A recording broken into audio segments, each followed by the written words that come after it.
Sebelumnya, Assalamualaikum warahmatullahi wabarakatuh. Selamat siang semuanya.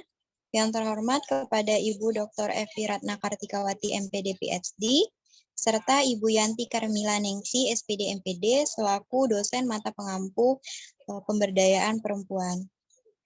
Di sini kami dari kelompok 1 akan memaparkan hasil laporan kami yang berjudul mengenai penyuluhan anti kekerasan terhadap kaum perempuan di Indonesia.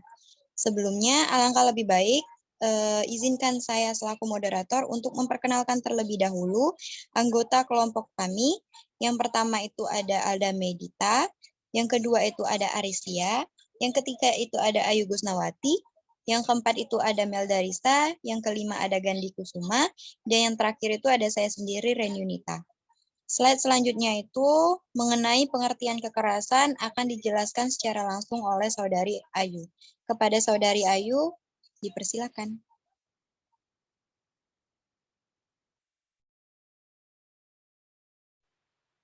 Baiklah, terima kasih kepada moderator. Di sini saya akan menjelaskan tentang kekerasan terhadap perempuan. Kekerasan terhadap perempuan merupakan suatu fenomena yang sering menjadi bahan perbincangan setiap orang. Perempuan seringkali menjadi korban diskriminasi, pelecehan, dan menjadi objek kekerasan.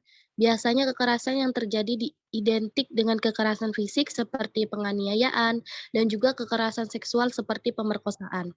Perempuan yang menjadi korban kekerasan sering dianggap sebagai pihak yang disalahkan di kalangan masyarakat, padahal mereka hanyalah korban. Keberadaan mereka sampai saat ini masih terpinggirkan dan cenderung dikucilkan. Baik, mungkin itu saja moderator. Saya kembalikan lagi kepada moderator.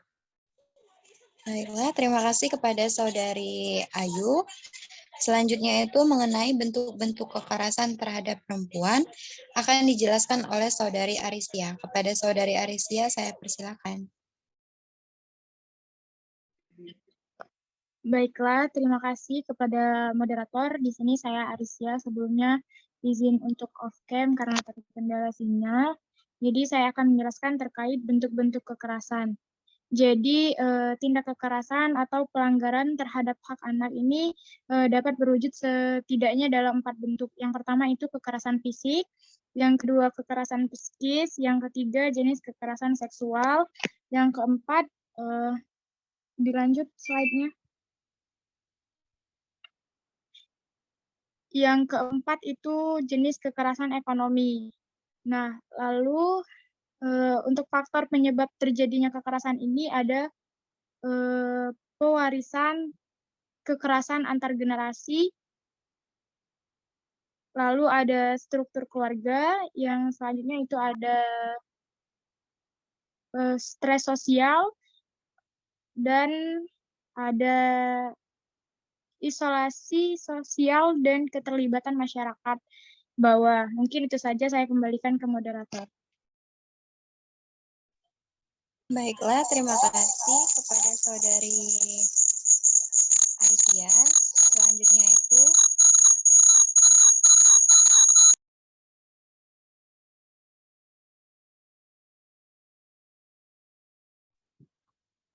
baik, terima kasih moderator. Mungkin di sini saya lanjutkan terkait dengan dampak dari kekerasan terhadap perempuan. Jadi di sini terdapat beberapa dampak dari kekerasan terhadap perempuan. Yang pertama yaitu ketakutan. Nah, rasa ketakutan ini seseorang yang mendapatkan kekerasan itu akan trauma dalam situasi mendesak. Nah, dalam ketakutan ini mereka selalu khawatir saat ingin bersikap. Untuk dampak yang kedua yaitu rasa tidak percaya diri. Rasa tidak percaya diri ini selalu membuat orang yang mendapatkan kekerasan itu tidak memiliki nilai positif dalam hidupnya. Jadi tidak mampu melakukan suatu hal itu sesuai dengan harapannya. Selanjutnya ada dampak yang ketiga yaitu hilangnya kemampuan untuk bertindak. orang dengan situasi trauma atau mengalami kejenuhan permanen akibat harga dirinya lemah akan jatuh pada situasi pesimis dalam memandang hidup, hingga enggan untuk melakukan tindakan yang sesuai dengan apa yang diharapkannya. Jadi efek kekerasan ini akan mempengaruhi fisikis yang menimbulkan trauma degeneratif atau mematahkan semangat berkembang generasi.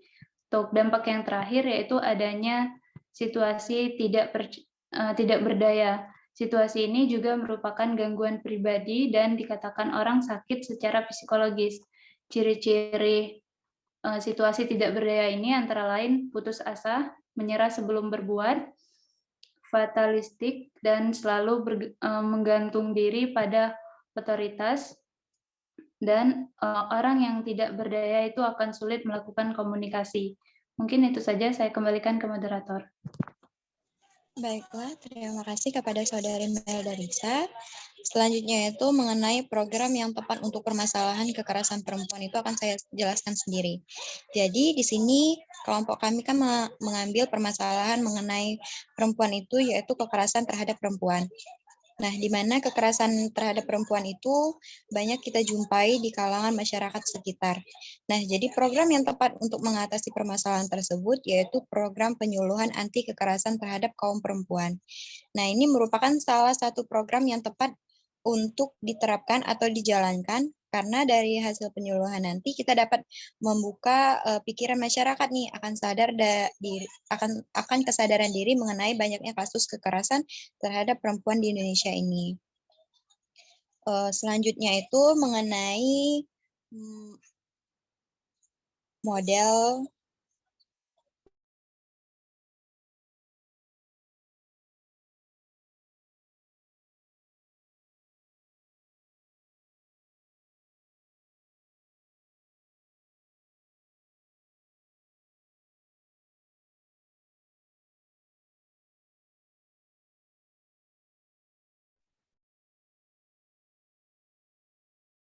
Baiklah, di sini saya akan menjelaskan mengenai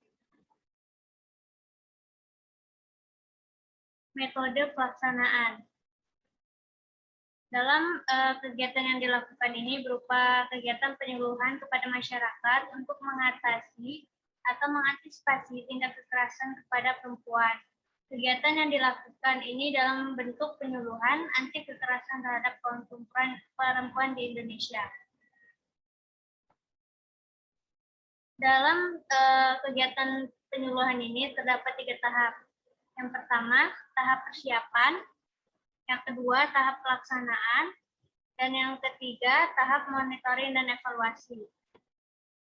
Adapun jadwal kegiatannya, dalam program penyuluhan ini dilakukan 1 kali pertemuan kepada masyarakat.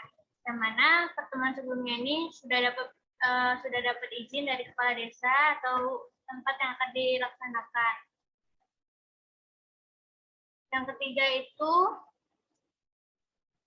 ada mengenai proses sistematis yang terdiri dari kegiatan untuk memperoleh informasi yang relevan. Yang kedua, kegiatan untuk menafsirkan data untuk mengambil keputusan. Menurut nomor 5 tahun 2006, ada 4 aspek yang harus dijelaskan mengenai evaluasi yang dikerjakan. Yang pertama itu ada aspek sumber dayanya, yang kedua ada aspek pertunjukan, yang ketiga aspek penyelenggara, dan yang keempat itu aspek manfaat. Mungkin itu saja penjelasan dari saya kembalikan ke moderator. Baiklah, terima kasih kepada Saudari Alda. Mungkin itulah tadi penyampaian mengenai laporan kami. Di sini bisa kita lihat hasil analisis kami. Kami mengambil dari beberapa situs. Salah satunya ada di situs Google, suara.com. Oke, mungkin itu saja hasil diskusi kita pada siang ini. Saya akhiri. Wabillahi taufiq wal hidayah. Wassalamualaikum warahmatullahi wabarakatuh. Waalaikumsalam warahmatullahi wabarakatuh.